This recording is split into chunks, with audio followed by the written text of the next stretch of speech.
Hello, I am Jairam Reddy talking to you today on carbon dioxide in the atmosphere hits record high despite pandemic dip.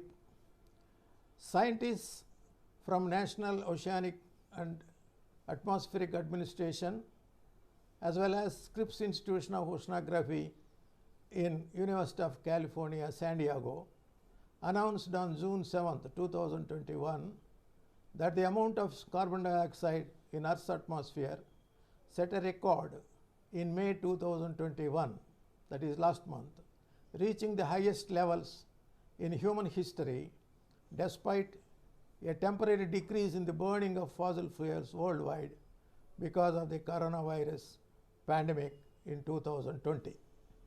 Scientific instruments in the atmospheric observatory located in the Mauna Loa volcano in Hawaii showed that the levels of carbon dioxide in the air averaged 419 parts per million in May, the annual peak, according to two separate analyses from the Scripps Institution and the NOAA. It is about 0.5% higher than the previous high of 417 ppm observed in May 2020. Scientists estimated that this much of carbon dioxide was not there in the atmosphere for over 3 million years. The data provides yet another warning that countries are still very far from getting their heat-trapping gases under control. The global emissions temporarily dipped in 2020 as countries locked down amid the pandemic, closing businesses and factories. According to the International Energy Agency, the world emitted 5.5% less carbon dioxide in 2020 compared to 2019, the largest one-year dip ever recorded. Carbon dioxide pollution, as we know, is generated by emissions from burning fossil fuels for electricity generation, transportation, cement manufacturing, as well as the deforestation, agriculture, and many other practices. Half of that carbon dioxide is absorbed by the world's trees, other vegetation, and oceans, and the other half stays in the atmosphere thousands of years, steadily warming the planet through the greenhouse effect. How the measurements of carbon dioxide in the atmosphere started. Charles David Keeling of Scripps Institution of Oceanography started in 1958 measuring the atmospheric carbon dioxide concentrations from Hawaii's Mauna Loa Observatory. Before that, attempts to measure atmospheric concentrations showed wide variations that were difficult to interpret. Charles Keeling himself was collecting air samples from above the land, above the sea, at different places in different times of the day and night, and analyzing them in the laboratory. By the 1950s, the researchers needed a precise, accurate, and continuous measure of atmospheric carbon dioxide concentrations. In May 1958, an analyzer was installed at the observatory, which was then under the United States Weather Bureau. The observatory is located on the remote north slope of the Mauna Loa volcano on the island of Hawaii at 3,400 meters above sea level in the middle of the Pacific Ocean. The observatory is ideally situated for sampling well-mixed air, pristine, undisturbed by the influence of local pollution or vegetation, producing measurements that represents the average state of the atmosphere in the northern hemisphere. It is a global benchmark sampling location for the carbon dioxide. Using rigorous analytical procedures, Keeling revealed new information about natural and man-caused carbon trends. The precision, accuracy, and continuity of Keeling research over the span of decades provided one of the most important scientific linkages between the fossil fuel combustion and global climate change due to the greenhouse effect, as well as a basis for modern climate science. The first recording from the laboratory, dated March 29, 1958, measured the atmospheric carbon dioxide concentration at 313 ppm compared to pre-industrial levels of 280 ppm. Figure 1 shows the Keeling curve, which illustrates the upward trajectory of carbon dioxide in the atmosphere as measured at the Mauna Loa Observatory. The Keeling curve, the iconic graph that represents these data, is a powerful symbol of the human impact on the environment and the role of fossil fuels in the global climate change. Look at the graph, how it is increasing right from 1960. Since 1958, atmospheric carbon dioxide concentrations have been analyzed at this observatory nearly continuously in a research program based at the Scripps Institution. NOAA began its own measurements at the same Mauna Loa in 1974. The two programs have been maintained in parallel for more than 40 years, together making the data the world's foremost continuous record of carbon dioxide concentrations in the atmosphere. When a full year of measurements was completed in 1959 by Charles Keeling, a pattern emerged that began to make sense. The appearance of seasonal oscillations of carbon dioxide with peaks in May and lows in the month of November reflected the impact of vegetation cycles that prevail across the northern hemisphere. You know, plants take carbon dioxide during the growing period, lasting roughly from April to August through photosynthesis, thus reducing the constant carbon dioxide concentrations in the atmosphere in these months.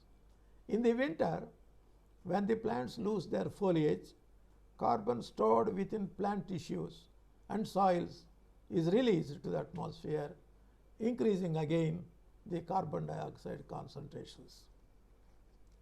Charles David Keeling was the first to observe this seasonal rise and subsequent fall in the carbon dioxide levels every year, a dynamic which is the Keeling curve. Keeling was also the first to recognize that despite these seasonal fluctuations, the carbon dioxide levels were rising every year. In fact, every single year since the start of the measurements, carbon dioxide has been higher than the preceding year. As Keeling accumulated actual measurements over a series of years, the yearly increase in the atmospheric carbon dioxide became more apparent. For each succeeding year of the record, the average annual carbon dioxide level rose. A clear picture of how fossil fuel emissions, the greenhouse effect, and the climate change are connected began to come into the focus. Charles Keeling, however, he refrained at this time from drawing conclusions about the source of the increasing portion of carbon dioxide, but it is clear that he recognized the role that the carbon dioxide measurements could play in understanding the linkage between fossil fuel emissions and the atmospheric climate change. Charles Keeling died in 2005. His son, Dr. Ralph Keeling, also a geochemist, continued the carbon dioxide program at the Scripps Institution.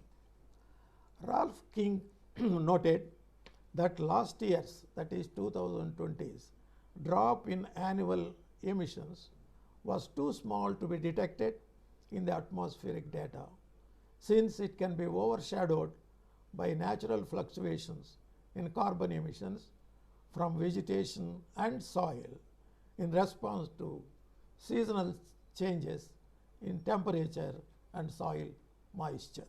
There is only one way to stop the carbon dioxide level in the atmosphere from continuing to grow.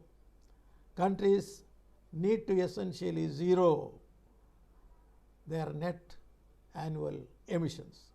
This is possible primarily by switching away from fossil fuels to cleaner technologies that do not emit carbon dioxide, such as wind, solar, nuclear power, and so on, and also replace our transport cars and vehicles by electric cars.